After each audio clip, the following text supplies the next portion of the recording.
Hello, my name is Chris Lucas, and today we are at the Discovery Children's Museum, and we're going to be doing some awesome science.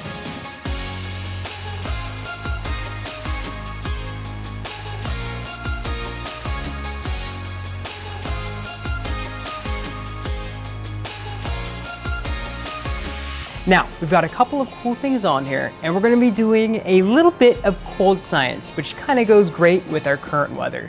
So, have you ever heard of something called liquid nitrogen before? Today we're going to be using liquid nitrogen. It's a very special liquid. It's actually a very cold liquid that is colder than anything on planet Earth.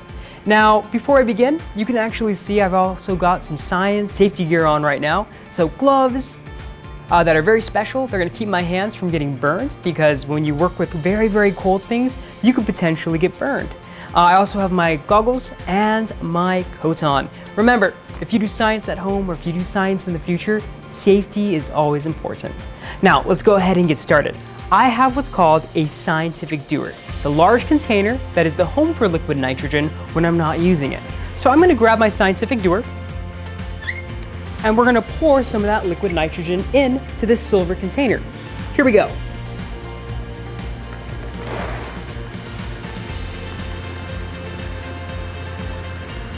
Now you can see from that our liquid nitrogen has some qualities that kind of look like water.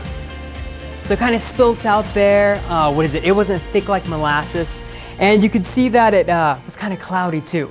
Now again, liquid nitrogen is extremely cold, all right? So it's actually about negative 320 degrees Fahrenheit or negative 195 C, all right, Celsius. So it's incredibly cold, colder than anything on the planet, and today we're gonna be working with it to make something fun.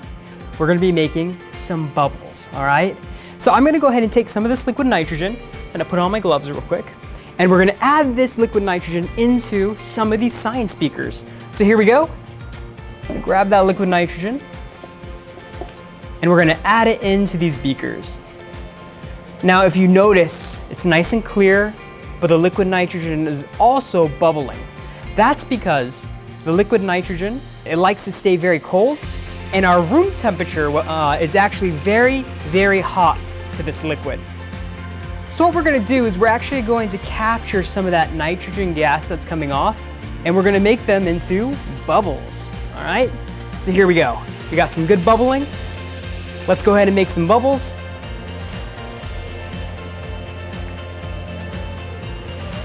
Oh, let's try again.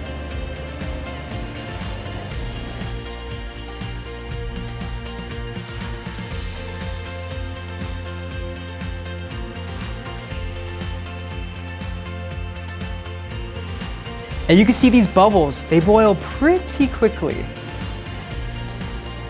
All right, let's go ahead and add some more liquid nitrogen.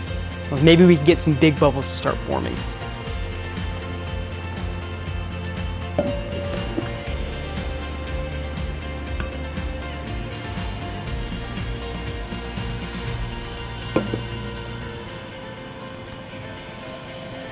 As you can see too, as I add this liquid nitrogen, it's so very cold that it actually is creating frost on the glass itself.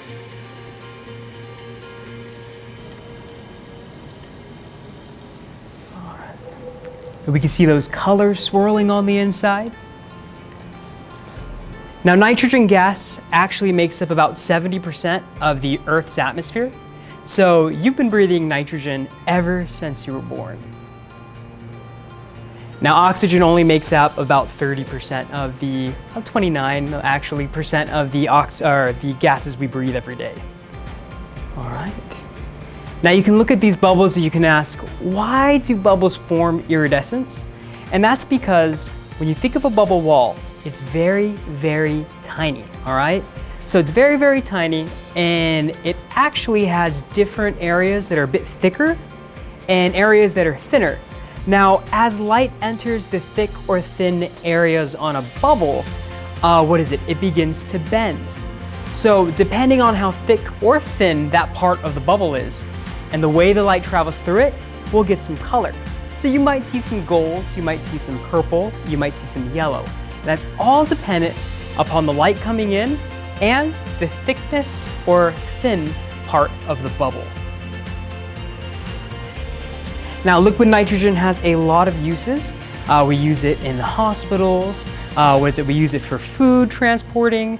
We even use it for storing in gases. But today, we can use it to have a little bit of fun to make some great bubbles.